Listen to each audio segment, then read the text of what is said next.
चलिए स्टार्ट करते हैं। आज आपकी साइंस की क्लास है ना, और आपकी साइंस वाली क्लास में चैप्टर नंबर 10 चल रहा है। उसका नाम है प्रकाश का परावर्तन तथा अपवर्तन। ठीक है, और वो परावर्तन हम पढ़ते पढ़ते सारी डेफिनेशन पढ़ी, प्रतिबिंब पढ़े, नियम पढ़े, फॉर्मूले पढ़े, है ना, सब कुछ पढ़ के, और हमने 4-5 उसके न्यूमेरिकल भी लगा लिए, अंक के प्रश्न भी लगा लिए। अब ये 2 क्वेश्चन रह गए। देखो आपकी एनसीईआरटी में ये 2 क्वेश्चन 14 नंबर पर एक लिखा है और एक 15 नंबर पर लिखा है। आप अपनी एनसीईआरटी की बुक निकालेंगे, अपनी पुस्तक, उसकी एक्सरसाइज निकालेंगे अभ्यास, तो उसमें एक 14 नंबर पर है, एक 15 नंबर पर है। यही लास्ट क्वेश्चन रह गए। ठीक है, इसके बाद आज करने के बाद हम फिर अपवर्तन पढ़ेंगे। तो इसमें 14 नंबर प्रश्न को देखते हैं। फॉर्मूले तो आपको याद होंगे, मैंने कई बार कराए। ठीक है, जो पहला क्वेश्चन इसमें नंबर है 14 नंबर, इसको हल करते हैं। ठीक है, देखो क्या लिखा है, समझो ध्यान से। 5 सेंटीमीटर लंबाई का कोई बिंब, यानी वस्तु की लंबाई, वस्तु की लंबाई क्या लिखते हैं, h, तो h बराबर 5 सेंटीमीटर। h बराबर, यहां से लिखना शुरू करूंगा, h बराबर 5 सेंटीमीटर। ठीक है, अच्छा आगे पढ़ो। 30 सेंटीमीटर वक्रता त्रिज्या के, वक्रता त्रिज्या कितनी दी, r की वैल्यू दी, r की वैल्यू दी 30 सेंटीमीटर, तो r बराबर 30 सेंटीमीटर। वक्रता त्रिज्या के उत्तल दर्पण के सामने, देखो मैंने कहा जब दर्पण आया तो उसका नाम जरूर लिखा करो, चेक करने में जो चेक करेगा उसको और आपको समझने में आसानी रहेगी। उत्तल दर्पण लिख देंगे आप। उत्तल दर्पण के सामने 20 सेमी दूरी पर स्थित है कौन, प्रतिबिंब नहीं, वस्तु, वस्तु यानी बिंब, बिंब 20 सेंटीमीटर दूर रखा है, यानी u का मान 20 है, यहाँ पे 20 सेंटीमीटर दूर रखा है। तो प्रतिबिंब की स्थिति, साइज, प्रकृति ज्ञात करनी है, यानी v ज्ञात करना है, v ज्ञात करना है और h डैश ज्ञात करना है, तभी तो साइज बता पाएंगे हम।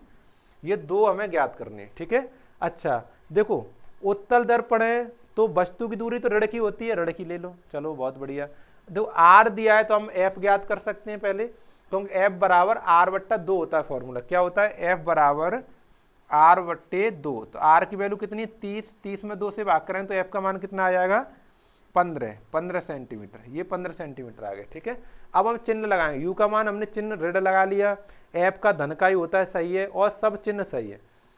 अब लिखेंगे हम दर्पण सूत्र से इसको हल करेंगे। ठीक है, दर्पण सूत्र लगाएंगे, दर्पण सूत्र। ठीक है, दर्पण सूत्र क्या होता है, 1/v प्लस 1/u बराबर 1/f। ठीक है ना, 1/v plus 1/u is equal to 1/f। तो v का मान तो हमें ज्ञात करना है, तो इसकी जगह कुछ नहीं लगाएंगे, इसको ऐसा ही रखेंगे, प्लस 1/u, u का मान देखो -20, तो यहाँ पे -20 लगाएंगे, बराबर 1/f, f का मान 15, तो 1/15 लगा लेंगे। सही है ना। अब देखो 1/20 को 1/15 के पास ले जाएंगे, इधर माइनस का 1/20 है, उधर जाके किसका हो जाएगा, प्लस का हो जाएगा। तो यहाँ करेंगे, देखो ये क्वेश्चन लंबा लंबा जाता है ना, तो आप भी ऐसे ही किया करो। 1/20 बराबर 1/15 प्लस का 1/20, इधर माइनस का था 1/20, तो उधर जाए किसका हो गया, प्लस का हो गया। अब 15 का 20 का लासा लेंगे, तो मैंने आपको लासा लेना सिखाया है, बड़ी संख्या का पाड़ा पढ़ते जाओ, और जिसमें उसका छोटी वाली संख्या का भाग चला जाए वही लासा हुआ। तो 20 एकम 20, 20 में 15 से भाग जा नहीं रहा है, 20 दूनी 40, 40 में 15 से भाग जाता नहीं है, 20 30 60, 60 में देखो 15 से भाग जाता है, 15 चौका 60 जाता है ना, तो यही 60 लासा आ गया। लासा लेने की बड़ा बढ़िया जुगाड़ है ये, 60 लासा आ गया, देखो है ना। अब कैसे करते हैं, इस वाले हर का इसमें भाग कर, 15 का भाग करें 60, 15 चौका 60 4 बार, तो यहाँ पे 4 लिखेंगे, प्लस यहाँ 20 से भाग करें 60 में, ये 20 लिखा है, इससे भाग करें 20 तिया 60 3 बार, तो यहाँ 3 लिखेंगे। अब देखो जोड़ेंगे, 4 3 कितने हो गए, 7, 7/60। ठीक है ना, इसको व्युत्क्रम कर दो, व्युत्क्रम करो तो v बराबर 60/7 हो जाएंगे, 60/7। ये भी उत्तर सही है, लेकिन ये बटे में है। ठीक है ना, तो इसको हम भाग करके लिख देंगे, 7 का 60 में भाग करके लिख देंगे। देखो 7 का इस तरह से 60 में भाग कर देंगे, 7 उठे 56, 4 बचा भाग नहीं जा रहा है, तो पॉइंट लगाएंगे, 0 बढ़ाएंगे, पॉइंट लगा के ऐसे 0 बढ़ाएंगे, 7 पन्ना 35, फिर 5 बचा, पॉइंट लगा 0 बढ़ाए, तो 7 7 49, ऐसे आ जाएगा 8.57, ऐसे कुछ आ गया है ना, लगभग में 8.57 सेंटीमीटर। इतनी दूरी पर प्रतिबिंब बनेगा। प्रतिबिंब कितनी दूरी बनेगा, 8.57 सेंटीमीटर। और जो प्लस का आया है, प्लस का अर्थ क्या है, दर्पण के दाईं ओर बनेगा। क्योंकि जब प्लस का प्रतिबिंब बन रहा है तो दाईं ओर बनेगा, अगर माइनस का होता तो बाईं ओर बनता। ठीक है, अच्छा अब साइज ज्ञात करना है इसका। साइज ज्ञात करने से पहले हम आवर्धन ज्ञात करेंगे, तभी हम साइज ज्ञात कर पाएंगे, अन्यथा ज्ञात नहीं कर पाएंगे। ठीक है, इस भाग को हटा दूं पहले मैं। देखो पहले आवर्धन का फॉर्मूला लगाएंगे। आवर्धन का फॉर्मूला होता है m बराबर माइनस के v बट्टा u, है ना, इसको लगाएंगे m बराबर माइनस के v बट्टा u। देखो v का मान ये पॉइंट वाला नहीं लगाएंगे, नहीं तो लफड़ा पड़ जाएगा। पॉइंट वाला लगाएंगे क्योंकि पूरा भाग गया ही नहीं था, हमने तो बीच में छोड़ दिया था, तो हमें ये बट्टे वाली संख्या लगाए 60/7 लगा लेंगे।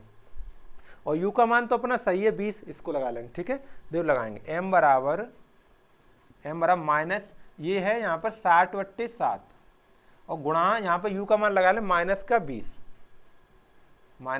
20। ठीक है, देखो माइनस से तो माइनस हट जाएगा तो प्लस हो जाएगा, माइनस से माइनस हट गया, और 20 से 60 करने 20 या 60 तीन बार, तो ऊपर 3 रहेगा नीचे 7 रह गए, यानी m का मान आ गया 3/7।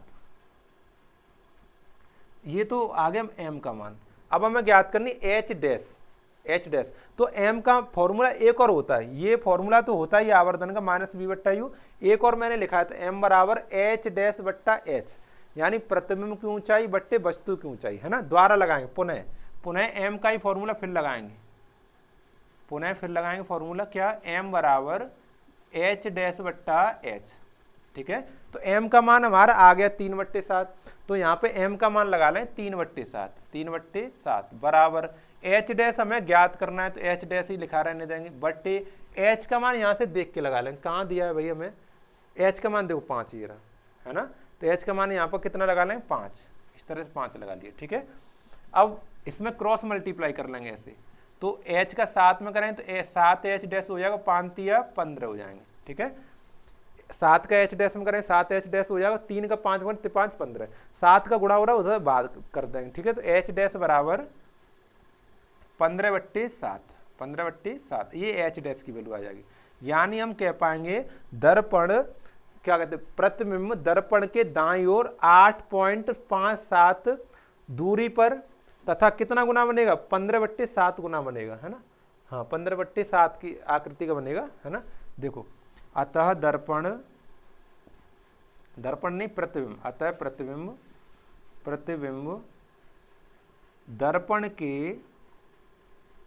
दर्पण के दाईं ओर, बाईं ओर नहीं बनेगा, दाईं ओर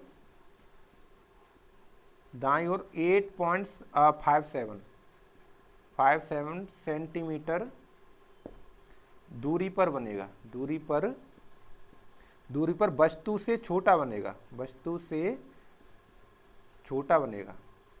छोटा बनेगा। अच्छा तुम कह रहे हो सर छोटा कहाँ है, यहाँ तो तुम बताओ ना, जो यहाँ पे वस्तु 5 सेंटीमीटर है, यहाँ 15/7, 7 का भाग करना, 7 दूनी 14, 2 बार 1 बचा, 7 1 7 3 7 पन्ना, 7 चौक 28, देखो लगभग 2.14 सेंटीमीटर बन रहा है, आधे से भी कम है, यहाँ देखो यहाँ 5 सेंटीमीटर है, वो 2.14 है, मतलब 2.14, तो आधे से भी कम है, तो छोटा हुआ कि नहीं हुआ, तो इसलिए लिखा है अतः प्रथम दर्पण के दाईं ओर 8.5 सेंटीमीटर दूरी पर और वस्तु से छोटा बनेगा, वस्तु से कैसा बनेगा, छोटा बनेगा। ये क्वेश्चन नंबर 14 में था, ठीक है, एनसीईआरटी। अब क्वेश्चन नंबर 15 में और करेंगे, चलो उठा दें से, मेरे साथ साथ किया करो और इसका रिवीजन किया करो फिर दोबारा से। ठीक है, आपकी पुस्तक में लिखे हुए हैं सवाल, उनको देख के किया करो फिर।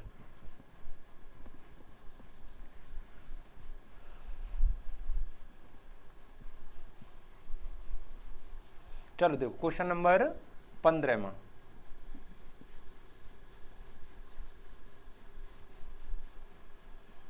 देखो क्वेश्चन नंबर 15 में तो पढ़ेंगे क्या लिखा है 15 में क्वेश्चन। 7 सेंटीमीटर साइज का कोई बिंब यानी वस्तु, यानी h की वैल्यू दी है हमें 7 सेंटीमीटर,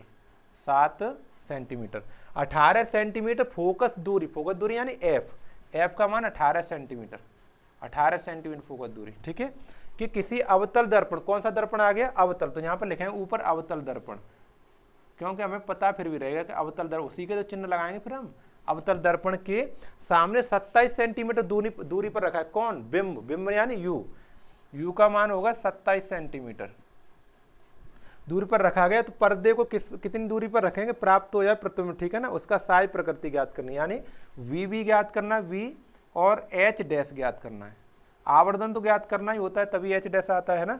अब समझो, अवतल दर्पण है तो अवतल दर्पण में फोकस दूरी भी ऋण की होती है और वस्तु की दूरी भी ऋण की होती है, तो यहाँ भी ऋण का चिन्ह लगाएंगे और यहाँ भी ऋण का चिन्ह। देखो आपको ध्यान दे रहे होंगे आप लोग सब कि मैं जो प्लस माइनस का चिन्ह लगाता हूँ बाद में लगाता हूँ, पहले वैल्यू लिख लेता हूँ। ऐसे ही मैंने आपको सिखाया था, क्या करें, अवतल दर्पण के चिन्ह अलग सिखाए थे, उत्तर दर्पण के चिन्ह अलग सिखाए थे, तो आप भी ऐसे लगा लिया करो, ठीक है। अब हम लगाएंगे दर्पण सूत्र से हल करेंगे। क्या लगाएंगे? दर्पण सूत्र, दर्पण सूत्र, ठीक है। देखो क्या होता है, 1/v plus 1/u equal to 1/f, ये होता है अपना दर्पण सूत्र, ठीक है। v का मान तो ज्ञात करना है तो कुछ नहीं करेंगे, u का मान लगाएंगे हम 27, माइनस का 27, तो 1/v प्लस 1 माइनस के 27 यहाँ पे बराबर f का मान भी माइनस के 1/18, माइनस के 1/18, क्योंकि माइनस का है ना 18, इधर देखो माइनस के 27 1/27 उधर जाएगा, प्लस का हो जाएगा, है ना। तो 1/v बराबर माइनस के 1/18 प्लस 1/27 धन का 27 हो जाएगा, क्यों इधर ऋण का उधर जाके प्लस का हो जाएगा। अब 18 का 27 का लासा ले लेंगे, ठीक है। चलो यहाँ करेंगे। अब देखो 1/v बराबर लासा बताओ, 27 का पाड़ा पढ़ो, 27 से कम 27, 27 में 18 से भाग जाता नहीं तो 27 लासा नहीं होगा। 27 दूनी 54, 54 में 18 से भाग जाएगा, चला जाएगा, 18 × 54 तो 54 लासा सही है। यहाँ 54 लिखो ऐसे। अब भाग करो, देखो 18 × 54 3 बार, तो ये माइनस का चिन्ह है तो माइनस का 3 आ जाएगा यहाँ पे, माइनस का 3। अब प्लस का चिन्ह है, ये वाला प्लस का चिन्ह। अब 27 से भाग करें 54, 27 दूनी 54 2 बार, तो यहाँ पे 2 आ जाएगा, सही है ना। तो -3 है और प्लस का 2 है, तो 3 में 2 जाएगा, कितना बचेगा? 1 बचेगा। तो 1/v बराबर माइनस का 1/54, 1/54, 1/v की वैल्यू है, हम व्युत्क्रम कर देंगे तो 54 आया। v का मान कितना हो जाएगा? माइनस के 54 सेंटीमीटर, ठीक है ना। ये उत्तर हो गया v का। यानी माइनस का चिन्ह क्या दर्शा रहा है? माइनस चिन्ह, दूरी तो माइनस की कभी होती नहीं है, लेकिन चिन्ह कुछ बता रहा है। क्या बता रहा है? कि प्रतिबिंब में वस्तु दर्पण के बाईं ओर बनेगा, प्रतिबिंब वस्तु से बाईं ओर बनेगा। कितनी दूरी पर बनेगा? 54 सेंटीमीटर दूरी पर बनेगा, ये चिन्ह बता रहा है, ठीक है ना। अच्छा, अब आवर्धन ज्ञात करते हैं। आवर्धन देखो, आवर्धन m बराबर माइनस के v/u, ये होता है फॉर्मूला, है ना। देखो m बराबर माइनस के v का मान है माइनस के 54, और देखो u का मान है, यहाँ देखो u का मान है, देखो माइनस के 27, यहाँ पे माइनस के 27, तो ये माइनस से तो माइनस कट जाएगा, प्लस हो जाएगा। 27 दूनी 54, 2 बार कट जाएगा ये, तो m बराबर माइनस का 2 हो गया। देखो माइनस का आवर्धन आ रहा है, इसका मतलब वास्तविक प्रतिबिंब बनेगा। मैंने जब आवर्धन सिखाया था तो मैंने बताया था अगर प्रतिबिंब वास्तविक है तो आवर्धन माइनस का आएगा, ऋणात्मक होगा, और जब वास्तविक नहीं आभासी प्रतिबिंब तो धनात्मक होगा। अच्छा, m का मान आ गया है ना, m का मान आ गया। अब देखें m का मान माइनस के 2 है, इसका मतलब ये बता रहा है कि प्रतिबिंब 2 गुना बड़ा बनेगा। 2 आ रहा है, इसका मतलब क्या है? प्रतिबिंब 2 गुना बड़ा बनेगा। ये 7 सेंटीमीटर का कोई वस्तु है तो प्रतिबिंब 14 सेंटीमीटर की बनेगी। अभी हम ज्ञात करेंगे तो 14 ही आएगा उत्तर, ठीक है। चलो करते हैं। तो m बराबर, दूसरा फॉर्मूला m बराबर h'/h। मैं हर बार बताता हूँ कि पहले m का मान, m का फॉर्मूला ये वाला लगाओ, माइनस v/u, इससे आवर्धन आया तब दूसरा फॉर्मूला तब लगाओ, m बराबर h'/h। तो m का मान ये जो -2 निकाला वो मान लगा दो, ठीक है। यहाँ पर लगा दिया हमने माइनस का 2 बराबर h' तो ज्ञात करना है। h का मान है यहाँ पे देखो 7, h का मान कितना है? 7, यहाँ पे 7 लिखो, 7। अब क्रॉस मल्टीप्लाई करो ऐसे, तो h बराबर 7 दूनी 14 सेंटीमीटर, h' कितना आ गया? 14 सेंटीमीटर, ठीक है। अच्छा, इसमें भी माइनस आया, ये क्या बता रहा है फिर? ये बता रहा है कि प्रतिबिंब में वो बाई अक्ष की ऋण दिशा में बन रहा है, नीचे की ओर। वस्तु को तो हम ऐसे रखते हैं ऐसे, प्रतिबिंब अब ऐसे बन रहा है, इसलिए माइनस का आया, ठीक है ना। तो इसको हम लिखेंगे, क्या लिखेंगे? अतः प्रतिबिंब दर्पण के बाईं ओर 54 सेंटीमीटर दूरी पर तथा वस्तु से 2 गुना बड़ी लंबाई का, 2 गुना लंबाई का बनेगा, ठीक है ना। इसे लिखेंगे अतः प्रतिबिंब वस्तु दर्पण के बाईं ओर, उल्टी ओर, है ना, बाईं ओर कितनी दूरी पर? 54 सेंटीमीटर दूरी पर तथा तथा क्या कहते हैं, वस्तु से दो गुना बड़ा बनेगा। ठीक है ना, यही उसने पूछा था कि ये बताओ प्रतिबिंब कहाँ बनेगा, तो दर्पण के बाईं ओर 54 सेंटीमीटर दूरी पर बनेगा। किस साइज का बनेगा, तो वस्तु से दूनी साइज का बनेगा, डबल साइज का बनेगा। ठीक है ना, आगे वास्तव में, और कैसा बनेगा, वास्तविक बनेगा, क्योंकि माइनस का आया है ना, माइनस का आया तो कैसा बनेगा, वास्तविक बनेगा। ठीक है ना, इतनी बात समझ में आ गई।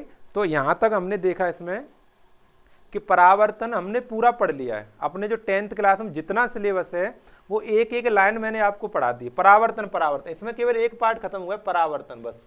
ये इसमें आपके पार्ट आ गए 10 पार्ट में केवल परावर्तन खत्म हुआ है।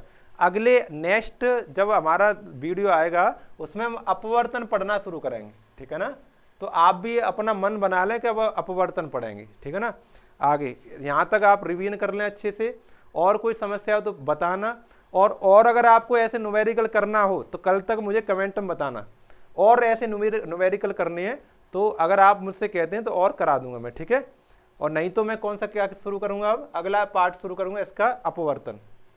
परावर्तन समाप्त हो गया। ठीक है, चलो, सही रहिए, स्वस्थ रहिए और आनंद में रहिए।